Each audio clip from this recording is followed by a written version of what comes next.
விக்ரமாதித்தன் கதைகள் 50. உண்மையான தாய்.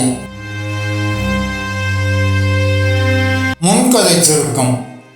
நள்ளிரவின் இருள் காட்டை முழுவதும் போர்த்தியிருந்தது. பிணமரத்திலிருந்து வேதாளத்தை பிடித்து தன் தோளில் சுமந்து கொண்டு மீண்டும் நடந்தான் விக்ரமாதித்தன். வேதாளம் சிரித்தது.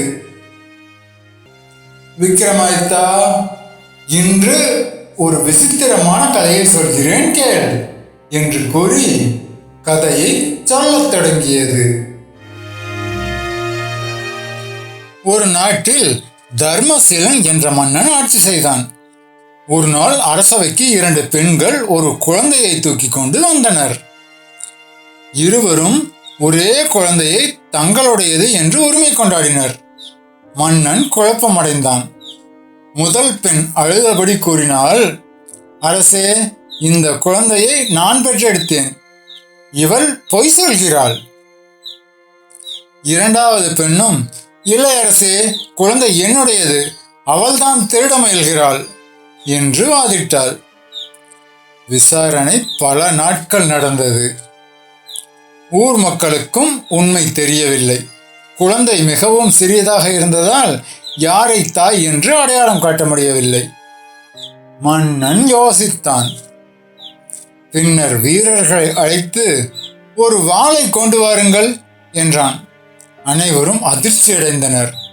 வீரர்கள் வாளை கொண்டு வந்தனர். மன்னன் கூறினான், இந்த குழந்தையை 2ஆக வெட்டுங்கள். ஒரு பாதி ஒரு பெண்ணுக்கும் மற்ற பாதி மற்ற பெண்ணுக்கும் கொடுங்கள். அரசவை முழுவதும் அமைதியானது. உடனே முதல் பெண் கதறி அழுதாள். அரசே, வேண்டாம், குழந்தையை உயிருடன் அவளிடமே கொடுத்து விடுங்கள். என் குழந்தை உயிரோடு இருந்தால் போதும் என்று கண்ணீர் வடித்தாள். ஆனால் இரண்டாவது பெண், சரி அரசே, யாருக்கும் கிடைக்காமல் 2ஆக வெட்டுங்கள் என்றாள். அப்போது மன்னன் சிரித்தான். உண்மையான தாய் யார் என்று இப்போது தெரிந்துவிட்டது என்று கூறி குழந்தையை முதல் பெண்ணிடம் ஒப்படைத்தான். ஏனெனில் உண்மையான தாய் தனது குழந்தை உயிரிழப்பதை விரும்ப மாட்டாள். வேதாளம் இங்கே கதையை நிறுத்தியது. விக்ரமாதித்தா, இப்போது என் கேள்வியை உன் காதால் கேள். உண்மையான தாய் குழந்தையை இழக்க தயாராக இருந்தாள். ஆனால் பொய்யான பெண் குழந்தையை அழிக்க தயாராக இருந்தாள். மன்னன் எந்த ஆதாரமும் இல்லாமல் எப்படி சரியான முடிவை எடுத்தான்? விக்ரமாதித்தன் உடனே பதிலளித்தான். ஒரு தாயின் அன்பு சொத்துரிமையை விட பெரியது.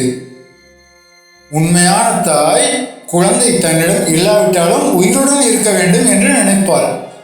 பொய்யான பெண்ணுக்கு குழந்தையின் நலனில் அக்கறை இல்லை, வெறும் உரிமை உணர்வு மட்டுமே இருந்தது. அதனால்தான் மன்னன் அவர்களின் வார்த்தைகளை அல்ல, அவர்களின் மனதை சோதித்தான். வேதாளம் உறக்க சிரித்தது. சரியாக சொன்னாய் விக்ரமாதித்தா.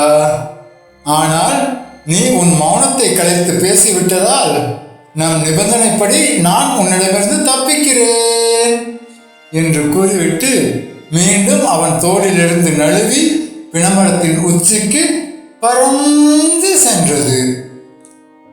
காட்டில் மீண்டும் விக்ரமாதித்தன் தன் வாளை உருவிக்கொண்டு வேதாளத்தை துரத்த ஆரம்பித்தான். மக்களே, இந்த கதை உங்களுக்கு பிடிச்சிருந்துச்சுன்னா இந்த சேனலுக்கு சப்ஸ்கிரைப் பண்ணுங்க, லைக் பண்ணுங்க.